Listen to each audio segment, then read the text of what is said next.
Iran still has the capabilities to enrich uranium, despite US and Israeli strikes, and could restart its nuclear program if it wanted to, Tehran's foreign minister claimed. While the US struck 3 key Iranian nuclear sites, Israel destroyed much of its air defenses, took out top military commanders, and killed at least 13 nuclear scientists and more than 1,000 people, according to figures put out by Tehran. Israel claims it killed 30 senior security officials and 11 top nuclear scientists. Buildings can be rebuilt, machines can be replaced because the technology is there. We have plenty of scientists and technicians who used to work in our facilities, Foreign Minister Abbas Araghchi said in a recent interview with the Financial Times. But when and how we restart our enrichment depends on the circumstances. Washington maintains that it inflicted significant damage to Iran's 2 main uranium enrichment sites, Fordow and Natanz, and fired missiles that rendered the Isfahan facility essentially inoperable, setting Iran's nuclear program back years. Now, the world is watching to see whether Iran and the West will be able to come to a deal that ensures Iran does not work towards a nuclear weapon in exchange for sanctions relief.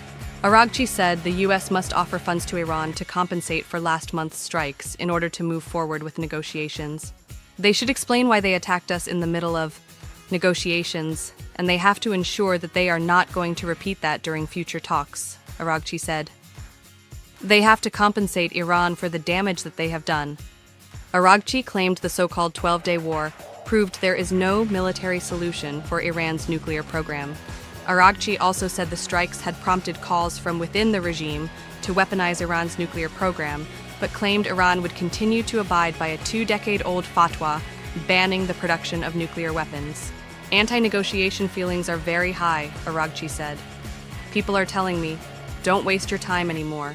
Don't be cheated by them. If they come to negotiations, it's only a cover-up for their other intentions.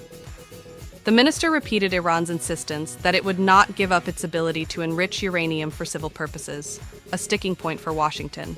With zero enrichment, we don't have a thing.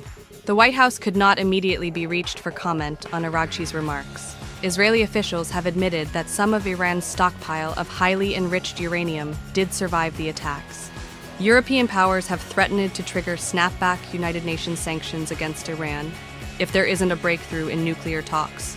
European diplomats have been meeting with Iran to relay how it could avoid snapback sanctions, including resuming cooperation with the International Atomic Energy Agency, IAEA, to monitor its compliance with nuclear limits.